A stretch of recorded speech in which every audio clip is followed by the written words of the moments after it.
Welcome to the Leadership Launchpad Project. I'm Rob Kalwarowsky, and this week I'm flying solo, but it's okay. And so we have a special guest with us, of course. Now, before we get to our special guest, we always have to start off the podcast with a quote. And so I have one here from Benjamin Franklin. And he says, "Tell me and I forget. Teach me and I remember. Involve me and I learn." And you'll see why I chose that quote shortly. Our special guest with us, Myriam Hadnes, the facilitation evangelist and the host of Workshops Work podcast. Myriam, how are you? Thank you so much for inviting me, and what a beautiful quote. Happy to be here. Yeah, so Myriam, of course, let's get to the quote now, and then we'll talk a little more about you. So what were your, as someone who's, of course, the facilitation evangelist, tell us a little bit about what you thought about the quote. I love it so much because I think it's so prominent and important, especially nowadays where knowledge is at our fingertips everywhere. So it's not like back in the days when Franklin lived, where we had to go to a library and read books to acquire knowledge. No, nowadays it's ChatGPT, it's all around. And it's so easy to forget this knowledge. So our cups are so full already, we know so much. So if we are then going in corporate training sessions, for instance, and we are exposed to an avalanche of PowerPoint presentations and information, we won't remember, we won't know how to apply it. But if we're engaged, if we're working, if we're collaborating, that's how we learn. If we're working on case studies and role plays, if we're really there as human beings, working with each other, this is where learning and change and growth happens.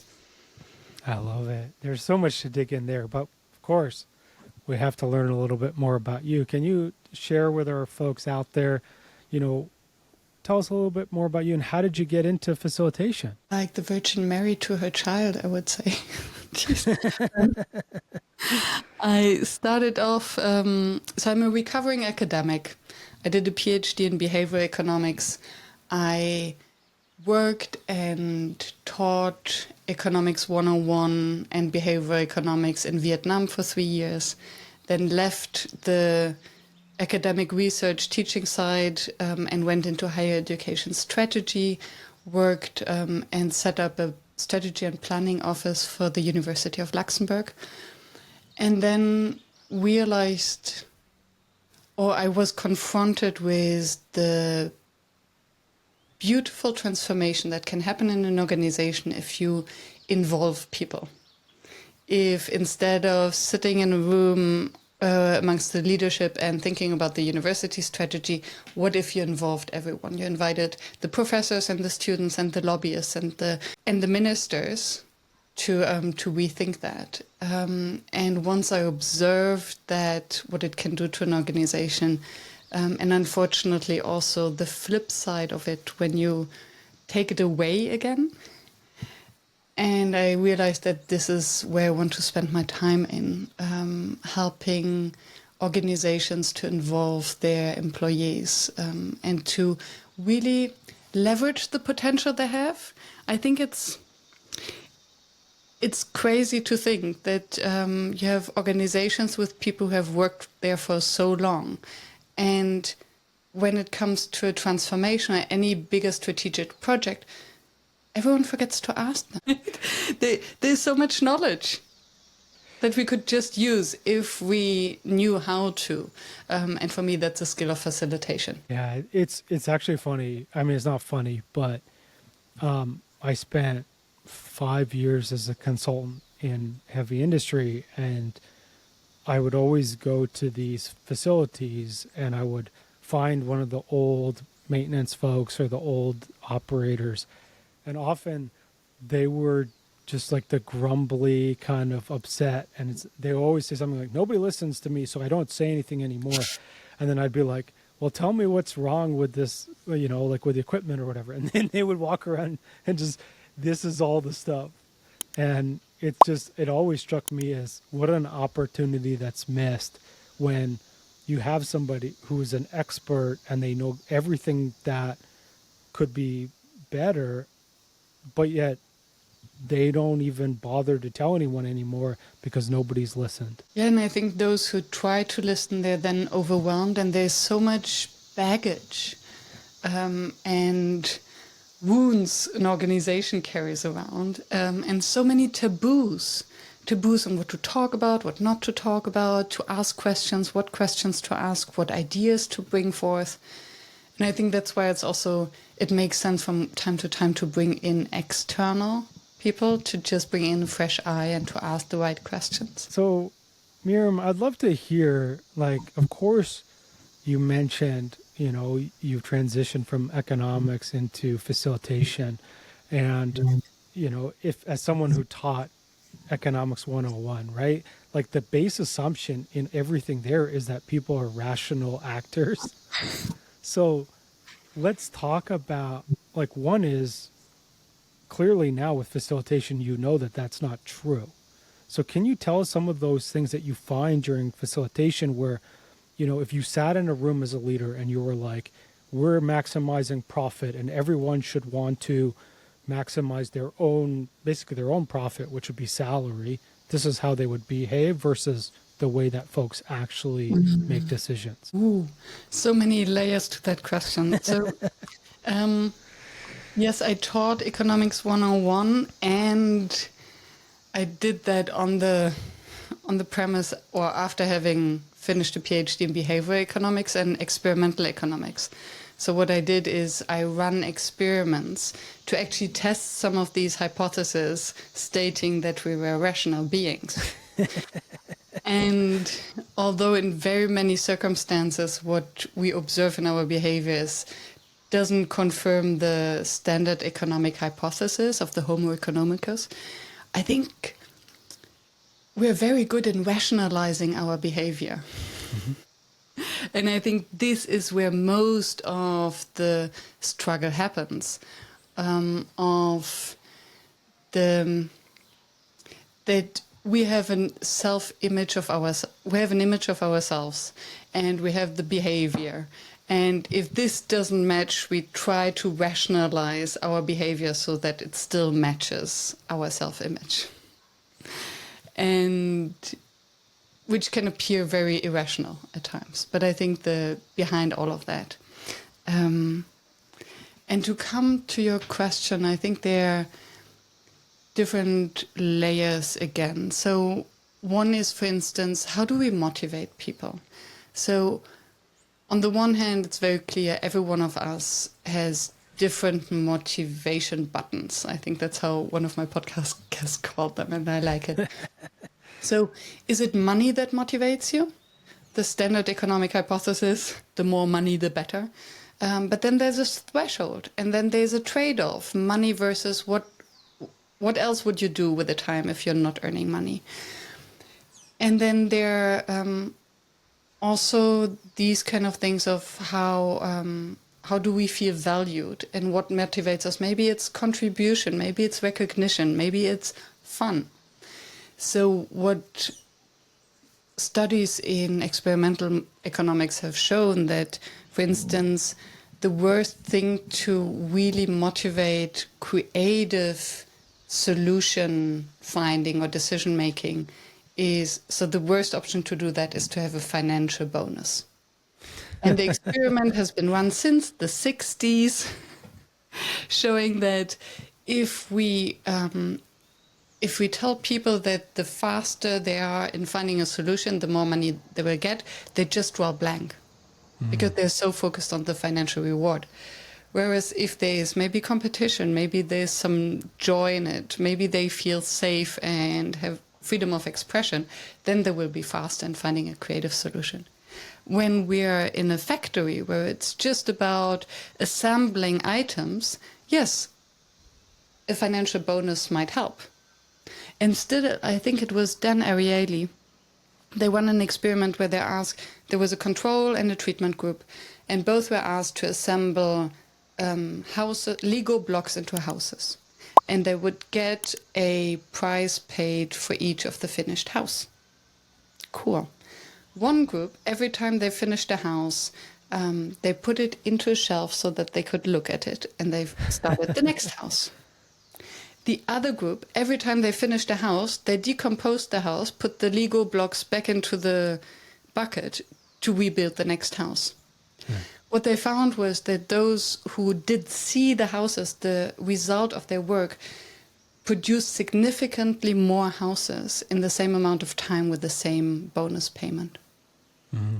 So there is an irrational a component that we cannot really measure by rationality, that if we have a sense of progress, of meaning, we will do better work and more work, irrespective of the money. So this was a very long answer in what how managers can take into account the behavioral component of economics when collaborating with team members.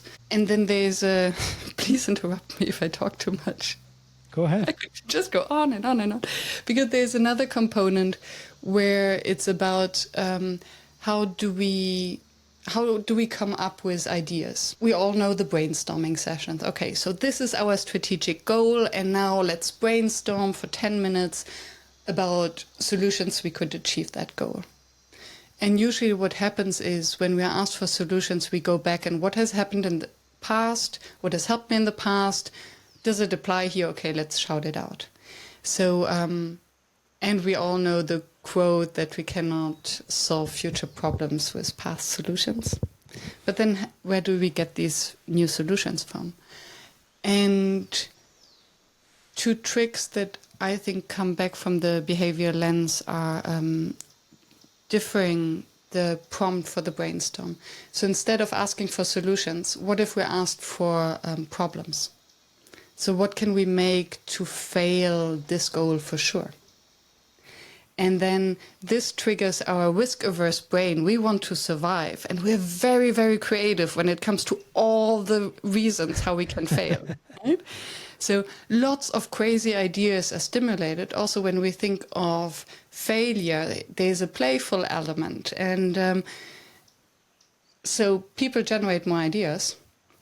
And then we can think, okay, cool, so how can we avoid that? And suddenly you look at much more creative nuances of approaching a problem or a goal. And the other one is brainstorming questions instead of answers and solutions. Because questions, we don't limit ourselves. Questions prompt curiosity, we want to investigate, we want to find an answer. We see all the different perspectives. An economist will ask very different questions from an engineer. And just sit with the question a little bit longer. I love that.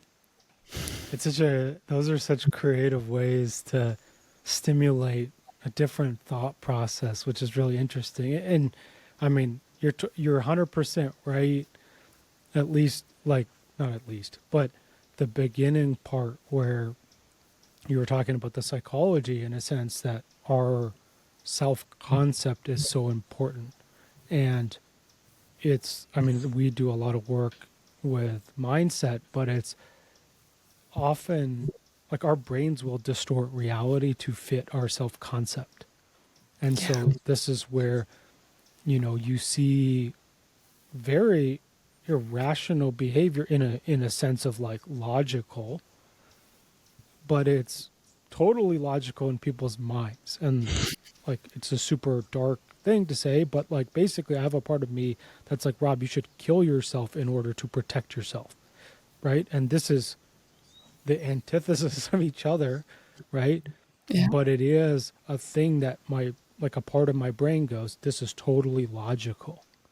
And that's the part where it's about, this version of self. It's protecting the self-concept.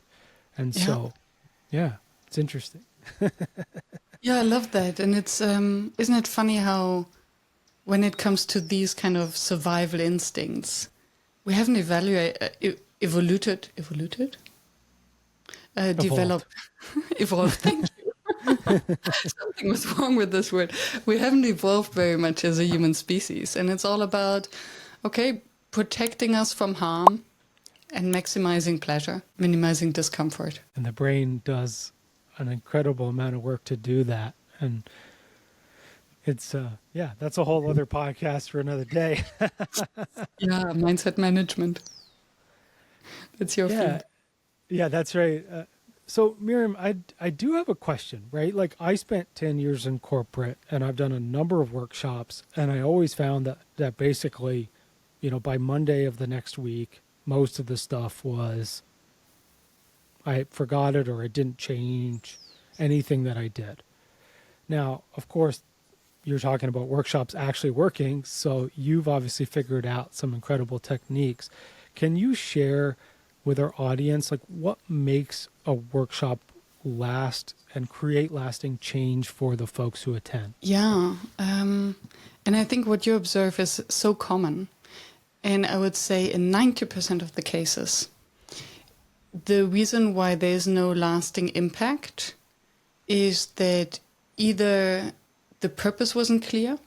So why are we having this workshop in the first place? And what I observe with my clients very often is, yes, we need a workshop. We put it in the calendar, and then everyone was so stressed until a week before the workshop, like, oh, we need to prepare that and we need to inform people. And then they give them all this work to prepare, but nobody has time to prepare that. Nobody really understands why they have to be there and what their contribution is. And nobody can put it into words what the outcome shall be and how the outcome will actually change the reality on Monday morning. So if you don't have any foresight, of course it will not happen, right? It's like, if you don't know where you're going, you will never arrive, or you don't know when you're there. So, and paired with that, I think, is that in corporates, very often people are used to spend lots of time to prepare content and very little time to prepare structure and form and the warm-up. And when you prepare content, and then we are actually back full circle to where we started, if you prepare the content, then you are informing people. You might tell them what you need them to do. You might push them consciously or unconsciously into a certain direction, but they don't feel the ownership of it. Whereas when you focus on the structure and the form and less on the content, because you believe that the participants who sit in the workshop, they have knowledge that they want to contribute. They might have an idea of how the solution could look like. Then you let them do the work and imagine the positive impact, and then they are self-motivated to actually implement. And I haven't thought of that for a while, but actually, so my master thesis was about self-enforcing contracts. So the perfect contract is something where no party has an incentive to deviate, because everyone is interested that people stick to what has been agreed. Mm-hmm. And you can achieve that when everyone knows about what's in it for them and what happens if they deviate. So if, for instance, you lend me money and I don't pay you back, if nobody knows us, I have no incentive to pay you back. But if I know that if I don't pay you back, nobody in our peer group will ever do business with me again, I better pay. Mm-hmm. So applying this to a workshop context, how can you design the final alignment on the actions so that everyone has an interest in doing whatever has been agreed or moving the results forward? So in a nutshell, preparation, making sure that everyone knows why they are there and what's in it for them, and have the opportunity for them to own the results and to have a self-interest in actually working on them in the implementation. I love it. You mentioned something there about warm-up. Mm-hmm. Can you tell us, like, what's the importance and how do you get folks to warm up? Because of course, getting people in a room, they're just running around all day, and then it's like, hey, brainstorm. It's like a very stark mental shift, and it can take time. And so just like any athletics, right? You're sitting around, you want to do a warm up so you can get into peak performance. So Yeah. what does that look like for like workshops? Yeah. I think it really depends on the facilitator and with what they feel comfortable. Yesterday on my podcast, I interviewed Mark Walsh, who is an embodiment coach, and we spoke about body postures and how it impacts our brain and our being, and came to the conclusion that actually it would be most effective to start a workshop with some jumping jacks. Because you cannot be grumpy, pessimistic, and cynical while you're doing jumping jacks. Impossible. I start my workshops with a 2-mile run, 100 push-ups, 100 burpees. And then the group will be extremely creative.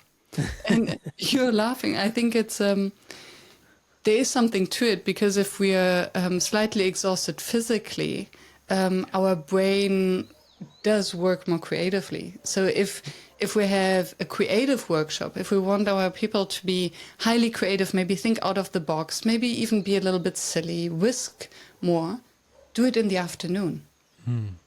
Because in the morning, our brain tends to be more solution-oriented and more analytical. And Dan Pink wrote an entire book about that.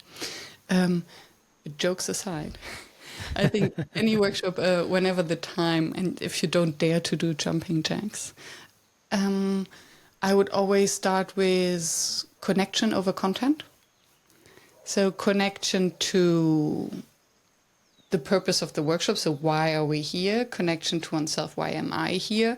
And then connection to each other. Mm-hmm. Because if we are asking for brainstorming sessions, we are asking them to come up with many ideas, maybe crazy ideas, maybe stupid ideas. And I think in a competitive environment where we are used to always show ourselves from the best side, where we might be afraid of repercussions or stand out as the stupid one, it takes some courage to actually speak out. And the more we can create a space where we trust that nobody will laugh at us, that nobody will blame us, shame us, where maybe we can find partners in crime, the better. So I would start with everyone speaking. So use their vocal cord as early as possible in the workshop, because if they speak once, the likelihood of them speaking again later is higher. Off the seats, don't get them sitting down at the beginning. Get them to move, speak to their peers, maybe in pairs, maybe in small groups. And hopefully something that is related to their own personal experience as much as to the workshop purpose. I love that. Those are some great tips, folks. Now, I did want to ask you is the last question, right? And you mentioned this element of like having folks sit down and watch PowerPoints and like not super engage. But what's a common mistake you see with folks who host workshops, and how do we avoid making that mistake? I think, so assuming that they got the purpose right and everyone knows why they're in the room, I think one common mistake is to ask questions that are either too broad or too narrow.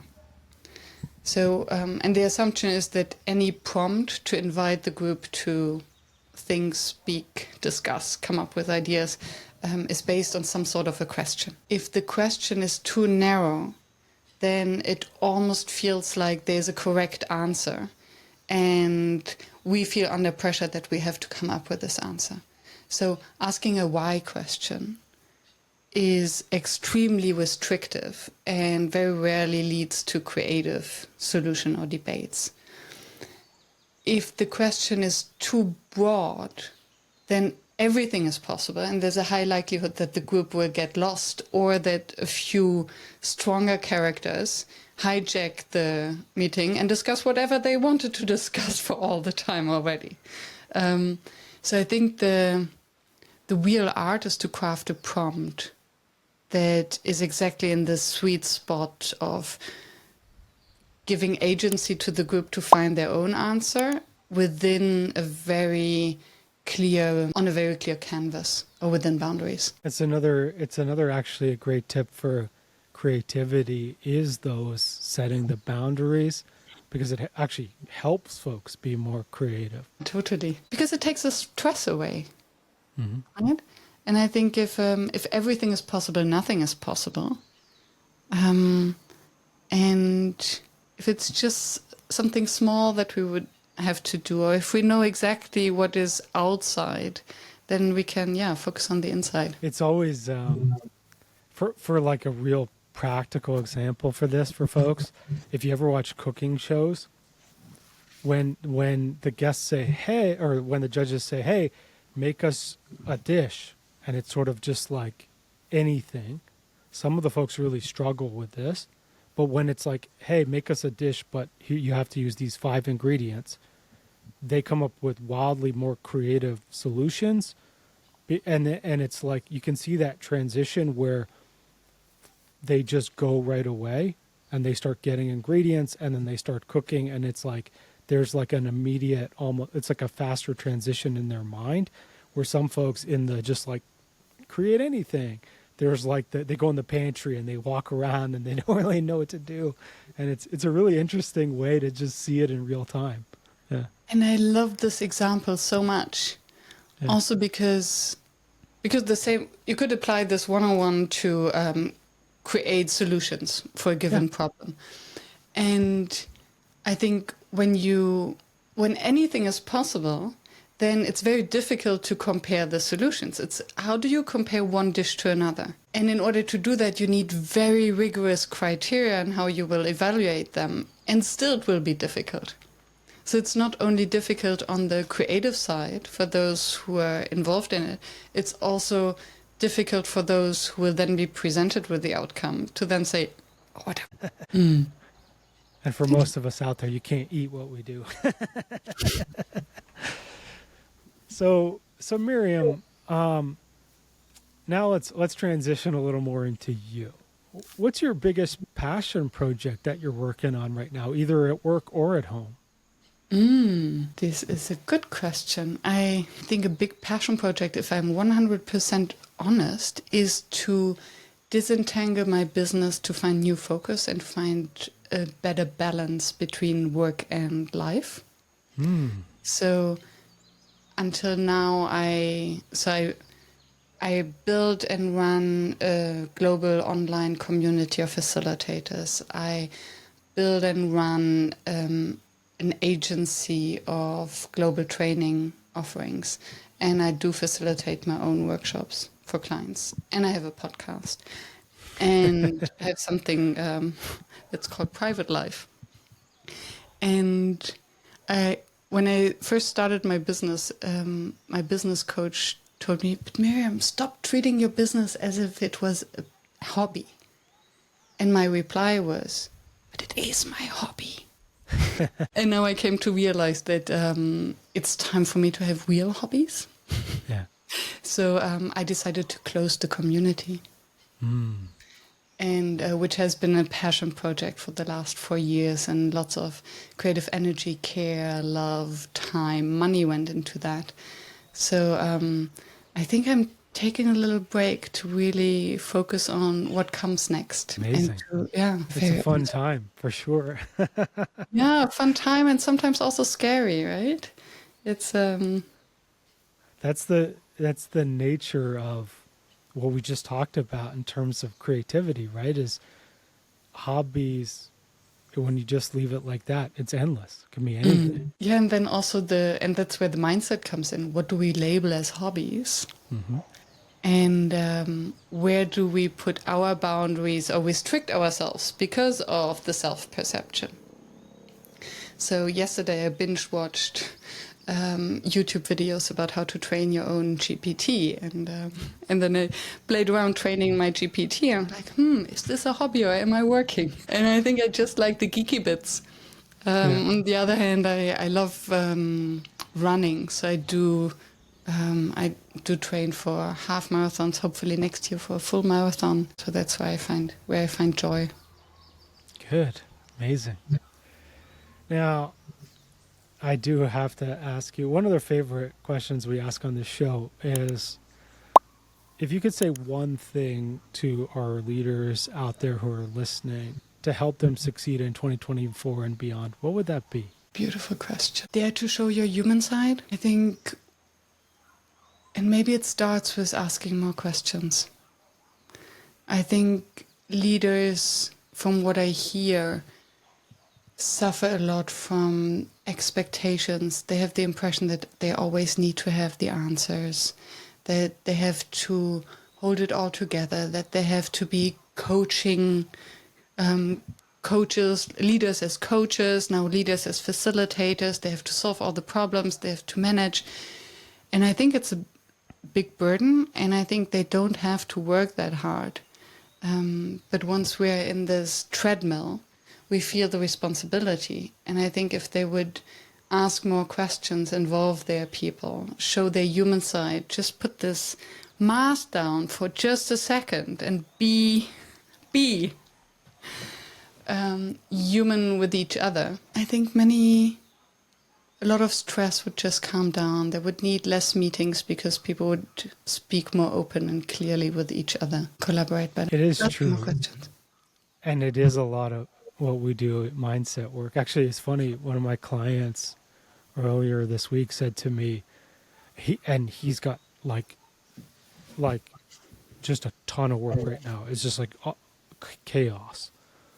And like literally they added a whole other thing on the plate. But he said to me, I was like, well, how are you feeling? How's it going? Whatever. And he's like, Rob, I've never slept better. And I was like, well, that's a great compliment. Yeah, and like a few months ago, it was like the stress, and he was like, it was really on him, and he was feeling like, I need to do more. I have so much to do. And now it's like, yes, he has, but then he's able to disconnect and not take it as it's me. These are the things I need to fix, not I am fixing, or I am not fixing. Yeah. Beautiful. And lucky client. And I can see that it's when we are in this vicious circle of stress, then we cannot distinguish between relevant and irrelevant. Mm-hmm. And there's an increasing fear coming up, so we tend to micromanage, and then also doing the work of others, or at least controlling them. That takes even more time. And then we don't have time or patience to listen to answers, so we don't ask any questions, so we are isolated. And I think just taking a moment longer to ask a question and to connect with people outside. It's half Such great advice. Absolutely. Now, Myriam, we have to ask you the big question on the show. What do you want your legacy to be? Can I be big and bold? Absolutely. If in job descriptions for managers, there is the word facilitation. Yeah. And leaders understanding the value of facilitation. And to pick up your example with cooking, I think if you're a good chef yourself, if you enjoy cooking, you can appreciate the quality of good food, and you appreciate another good cook. And I think for facilitation, it's the same. If you know how a well-facilitated workshop or meeting or conversation feels, you can appreciate it and you value it more. And I would hope that we can come to the point where everyone in an organization learns facilitation as they used to learn presentation and PowerPoint skills. That would be absolutely incredible. And yeah, we could swap it out. We don't need the PowerPoints. We'll just take facilitation instead. Right? Yeah. And I think it's just we leveled up. I think PowerPoint at the time was important, and then they realized, just putting all these words on the slides doesn't make me a good presenter. There's more to it. And I think just inviting people to meetings and put an agenda together doesn't make it a successful meeting. I think it's along similar lines, and it needs a waking up. Absolutely. And for folks out there, So if you want to connect with Myriam, we've dropped her LinkedIn in the podcast notes, as well as you can check out the Workshops Work podcast wherever you're listening to Leadership Launchpad Project. And you can check out her website, workshops.work. That's where you can find out more about what Myriam does and all her services as well. Now, Myriam, is there anything else you want to leave our listeners with, or anything you'd like them to connect with you? No, this all sounds wonderful. Thank you for guidance, your curiosity, and this wonderful conversation. Thank you so much. And for folks out there, of course, for one-on-one executive coaching and leadership development, head on over to elitehighperformance.com for all of that. And where I'd like to leave folks with today is exactly this, is we started the show talking about how engaging folks brings out great ideas, but it also creates buy-in. And that's the difference. That's the difference between I told you to do this and you came up with what we should do, and it's a mindset. Because if I come up with what I want to do, I want to actually make it happen because now it's my idea, right? And so definitely start there. And then also, leaders and managers out there, facilitation skills will help you incredibly throughout your career, whether it's a regular Thursday meeting that you have to you want to host a workshop. These things, they help you get more ideas, better ideas, buy-in, all those wonderful things that you want. It starts with asking great questions, being curious, and having some of the amazing techniques that Myriam shared with us today. Myriam, it was an absolute pleasure having you on the show. Thanks for joining us. Thank you so much, Rob. Everybody, thank you so much for listening, and we'll see you all next week.